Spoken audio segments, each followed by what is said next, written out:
Saudara dan saudari terkasih, Injil kita hari ini diambil dari Injil Yohanes bab 19 ayat 31 sampai 37. Hari itu hari persiapan, dan supaya pada hari Sabat mayat-mayat itu tidak tinggal tergantung pada kayu salib, sebab Sabat itu adalah hari yang besar. Maka datanglah orang-orang Yahudi kepada Pilatus dan meminta kepadanya supaya kaki orang-orang itu dipatahkan dan mayat-mayatnya diturunkan. Maka datanglah prajurit-prajurit lalu mematahkan kaki orang yang pertama dan kaki orang yang lain yang disalibkan bersama-sama dengan Yesus. Tetapi ketika mereka sampai kepada Yesus dan melihat bahwa ia telah mati, mereka tidak mematahkan kakinya. Tetapi seorang dari antara prajurit itu menikam lambungnya dengan tombak, dan segera mengalir keluar darah dan air. Dan orang yang melihat hal itu sendiri yang memberikan kesaksian ini, dan kesaksiannya benar. Dan ia tahu bahwa ia mengatakan kebenaran supaya kamu juga percaya. Sebab hal itu terjadi supaya genaplah yang tertulis dalam kitab suci, tidak ada tulangnya yang akan dipatahkan. Dan ada pula nas yang mengatakan, mereka akan memandang kepada dia yang telah mereka tikam. Berbahagialah orang yang mendengarkan sabda Tuhan dan tekun melaksanakannya. Sabdamu adalah jalan, kebenaran dan hidup kami.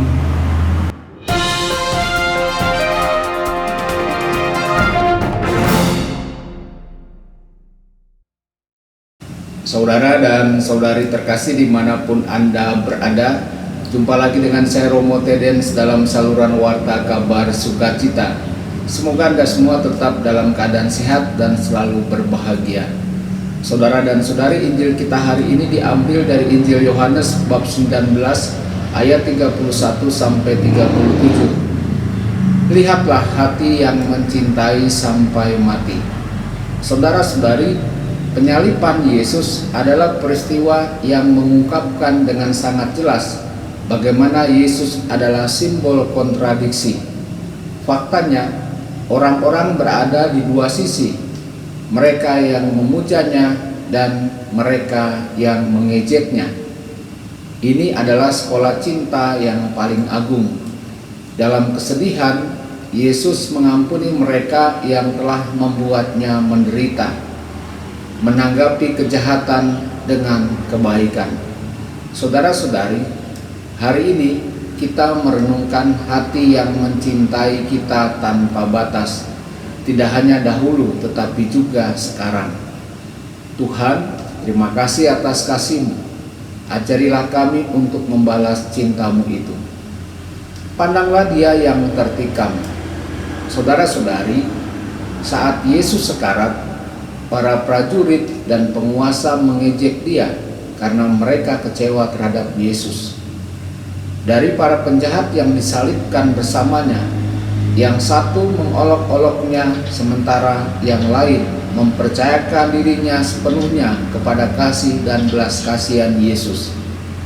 Saudara-saudari, masing-masing dari kita yang memandangnya yang tersalib, memandangnya dengan cara yang berbeda, tetapi akan selalu ada pilihan untuk dibuat, mencintainya atau mengejeknya.